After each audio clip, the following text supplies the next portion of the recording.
Hi there and welcome to another week of Hoohaa Sports Today. And on our first show for August, we continue from where we left you on Friday with the final part of the transfer market till July with all the Premier League clubs. This time we complete with Sunderland, New Boys Swansea, Spurs, West Brom, Wigan and Wolves.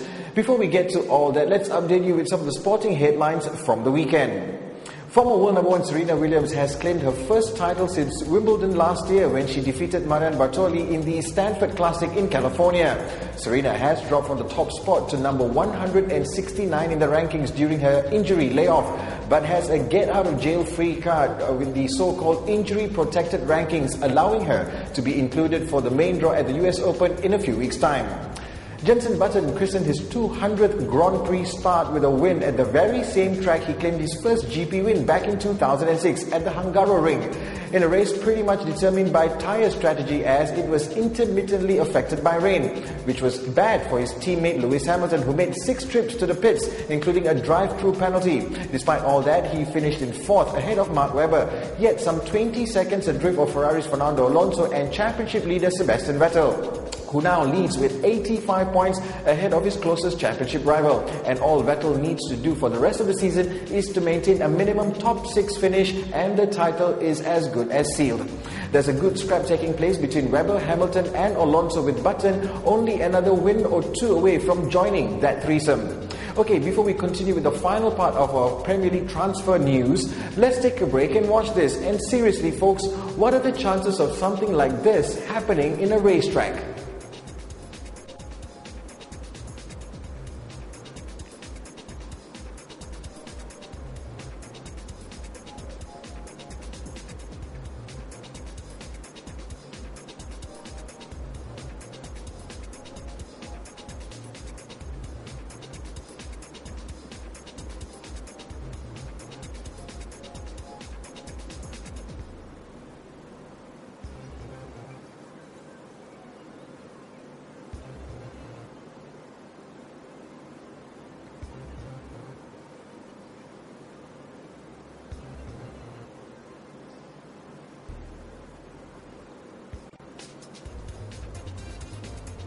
That happened in one of the Super V8 races in Australia a few years back. At least the tyre kept its straight on the tarmac. If only I could say the same thing about Alex Hill, but we won't go there, as we need to finish up with the Premier League transfers right up till the end of July.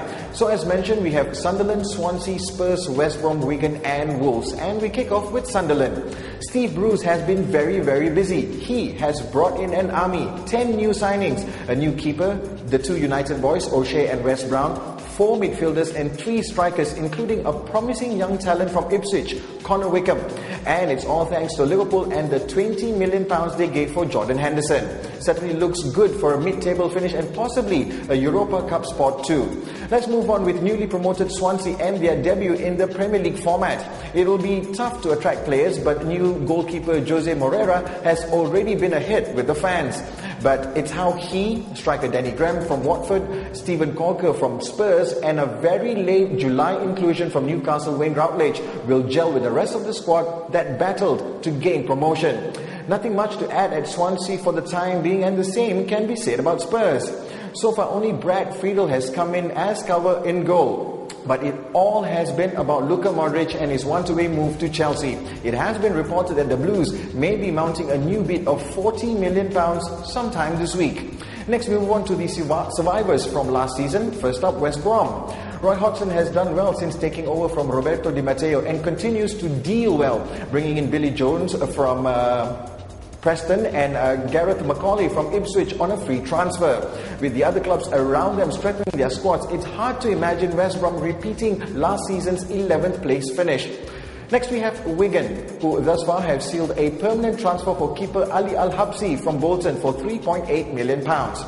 And last but not least, we arrive at Wolverhampton. They managed to obtain a Dutch keeper Dries van de Vries from Swansea. Now that should be interesting for the coming season. Then there's Roger Johnson from Birmingham for free, and Tottenham's Jamie O'Hara for £3.5 million permanent move to Molineux. So there you have it, all the transfer deals completed until July by this season's Premier League clubs. Well, we will continue to bring you more updates as we prepare to kickstart the 2011-2012 season with the Charity Shield match on Sunday between the two Manchesters. But we leave you with what could probably be the longest distance a goal has ever been scored from. It was a friendly between South Korea and the Ivory Coast, and it was scored by goalkeeper Jong Sung-ryung from his own 18-yard box. Enjoy it until tomorrow. Have a great start to your work week. But from the team and I, it's bye for now.